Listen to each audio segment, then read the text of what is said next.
Hi friends, in this video we will see some of the other compile options. What are the options present in the tsconfig file? Now in the previous video we have seen about the library thing, lib thing, and how it is useful we have seen. Now here we will see another option, nothing but what we can say is LOJS. What is this LOJS? LOJS is nothing but what we can say is allow JavaScript files to be compiled. That means if you have any JS files need to be compiled using the TypeScript compiler. If you want to compile the .js files also, you can enable this one LOJS is equal to true. So if you want both the TS files and also the JS files you need to be compiled using the TypeScript compiler, you can use this LOJS true. But right now if I enable that one, so now main.ts is compiled to main again the .js file, again .js file will be recompiled here. So for us right now it is not an option for us to allow this one. So if you have any libraries or anything so which you want to get compiled, so you can use this LOJS true. And this check.js true is nothing but what we can say is, so you have already a JS file, you have written a code in the JS file and you want to check the syntax and anything. So if there is any errors are there in the JS file, you want to check it using the TypeScript linting thing and the TypeScript compiler. If you want to check means you can enable this check.js is equal to true. So it will not compile the file, it will just check the file whether the file has all the valid code without any errors or not. It will just check the file and it will tell you the errors. It will not compile the file. But LOJS is true means it will compile the file also, but check.js means it will only check the file but it will not compile. So this is the difference between these two things.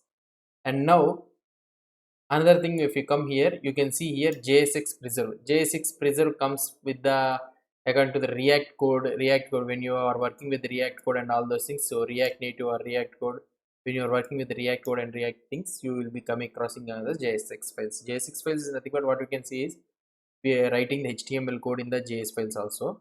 So we will see this about the JSX files when we are doing that react course and react native course. We will see about the JSX thing. Right now it's not it is not in the concept, so we can skip this one. And here if you come here down, so you can see declaration true and declaration map true. What is this declaration true? So declaration true and declaration map true is nothing but what we can say is, frankly say, this is an advanced concept. So here you can see generates corresponding .d.ts files. .d.ts files is nothing but what we can say is when you are trying to release any library using the TypeScript code.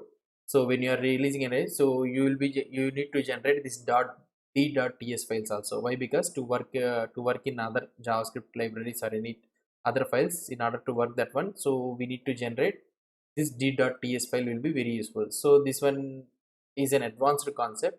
So d.ts file, what we can say is this is something like it's a manifest file. Okay, manifest file for the library.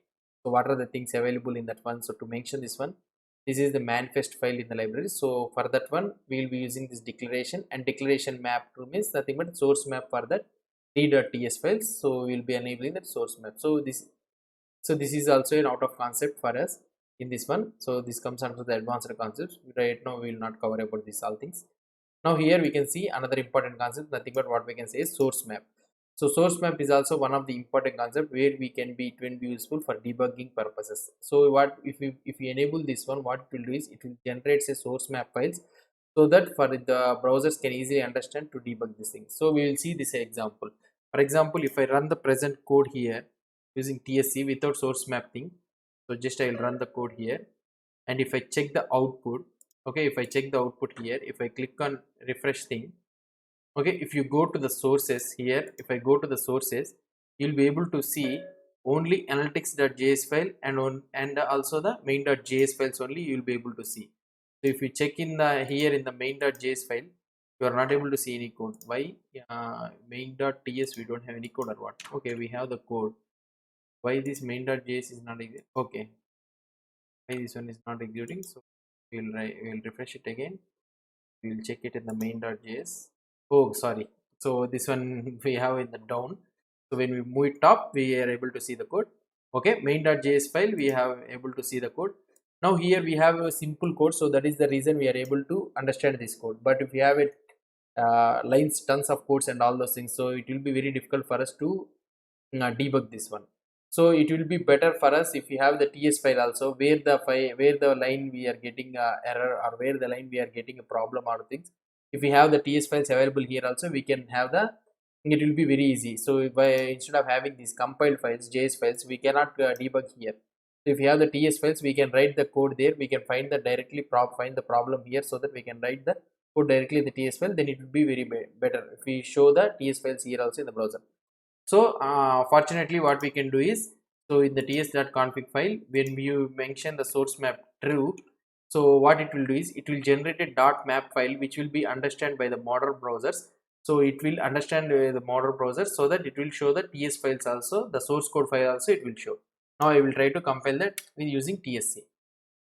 Now if I compile with tsc, if you see here, you are able to see that analytics.js.map file is created here, and here analytics.js map file is created. You see here is a somewhat weird code is there, so no need to worry about these things. Now when I go here and if I refresh this file, refresh this code, now if I try to check here in this JS, now I am able to see both the JS files and TS files, JS files and TS files I am able to see. So now if I go to the main.ts file, and if I can also keep a debugger here. So if I keep the debugger here, and if I try to exit click here, I'm able to get the debugging also it will here. So that means it is super convenient way to debug the code in the TS file also, so that we can find where the problem is coming, and we can find that particular situation, and we can execute the code, and we can change the code according to the errors and all those things. According to the code, we can change the code here. Okay, this is the how the source map thing, if you keep it as true, it will be useful for generating the map files in the in the project, so that the browsers will be able to easily understand the source code, and it will display the source code TS files and all those things in the browser. If you this is the source map thing. And if you have any doubts or anything, please post the comments below to this video. And if you like this video, don't forget to subscribe to my channel. Thank you.